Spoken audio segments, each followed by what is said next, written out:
یہ صحابہ پر زبان درازیوں کی بنیادی وجہ یہ ہے، اور وہ زبان درازی کرنے والا کوئی بھی ہو میرے بھائی، آپ ایک چیز یاد رکھیں، بعض لوگوں نے اپنے سر پر اہل سنت کا لیبل لگا لیا ہے، اور ہمارے نوجوان انہیں آج اہل سنت کے کبار علماء میں شمار کرتے ہیں، کبار علماء میں۔ معاویہ صاحب کے بارے میں ہم کوئی بات بولنا نہیں چاہتے، نہ ہم کسی قسم کا کوئی بھی تبرہ کرنا چاہتے ہیں، لیکن ان کی تعظیم، ان کا وہ فلاں تھے، انہوں ایسے تھے، انہوں ویسے تھے، آپ کو مبارک۔ آپ جائیے اور یہ دعا کر لیجئے کہ آپ کا حشر معاویہ اور یزید کے ساتھ ہو جائے۔ ہم یہ دعا کریں گے کہ ہمارا حشر آقا دو جہاں صلی اللہ علیہ وسلم، مولا مشکل کشا امام حسن اور امام حسین کے ساتھ ہو جائے۔ ہماری زبان بہت کچھ بول سکتی ہے، لیکن ہمارے بزرگوں نے حکم فرمایا کہ معاویہ صاحب کے مسئلے میں کف لسان کرو، کچھ مت بولو، ورنہ تاریخ تو اتنا بولتی ہے کہ تم لوگ سنتے سنتے تمہارے کان پک جائیں گے، تمہارے کانوں میں سے خون نکلے گا ان کے کارنامے سن کے۔ ہم کو تم صحابی کا ادب بتاتے ہو، ہمیں تم بول رہے ہو کہ دائرہ صحابیت ہمیں سمجھا رہے ہو۔ ہمارا منہ مت کھلاؤ، بہت ساری باتیں ایسی ہے جب ہم بولنا شروع کریں گے تو تمہارے کان پک جائیں گے، تمہارے کانوں سے خون نکلنا پڑے گا، خون نکل آئے گا۔ میں کہنا چاہتا ہوں، جب معاویہ رضی اللہ تعالیٰ عنہ کی بات آئی ہے تو میں صحابہ کا ایک ادنا سا خادم ہونے کی حیثیت سے کہتا ہوں کہ بعض لوگوں نے لفظ معاویہ کا معنی یہ بتلایا ہے کہ رات کے اخیر وقت میں ایک ستارہ روشن ہوتا ہے۔ ذرا غور سے سننا میرے بھائی،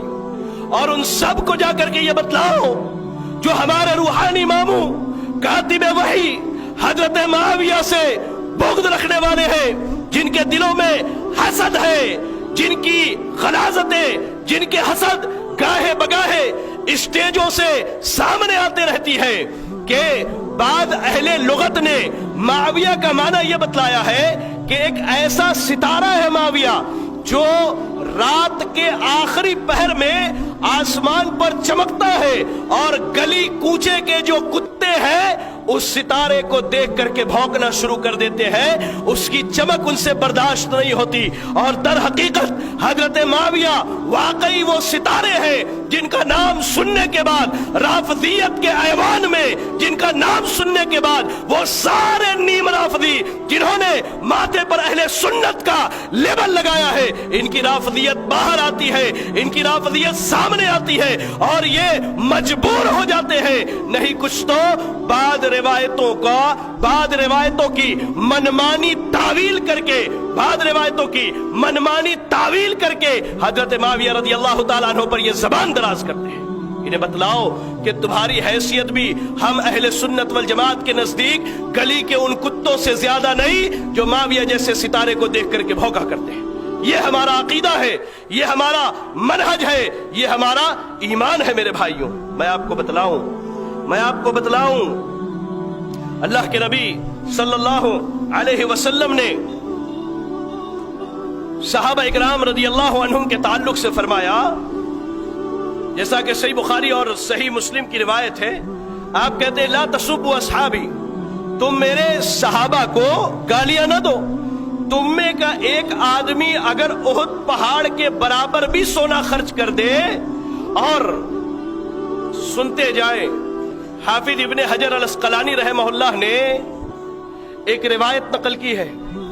کہتے ہیں کہ اللہ کے نبی نے فرمایا کہ تم میں کا ایک آدمی روزانہ احد پہاڑ کے برابر سونا خرچ کرے، دونوں باتیں ہیں، احد پہاڑ کے برابر سونا خرچ کرے یا روزانہ احد پہاڑ کے برابر سونا خرچ کرے۔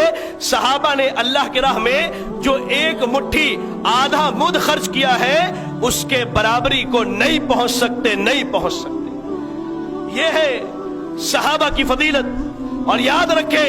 کوئی بھی ہو کائنات کے اندر اگر وہ صحابہ کی تنقیس کرتا ہے، اللہ کی قسم کہتا ہوں وہ زندیق ہے، وہ چھپا ہوا رافضی ہے، وہ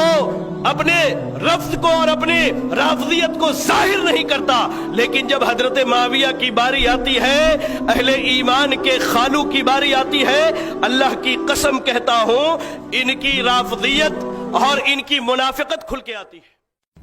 جو بھی دشمن ہے میرے سلام کا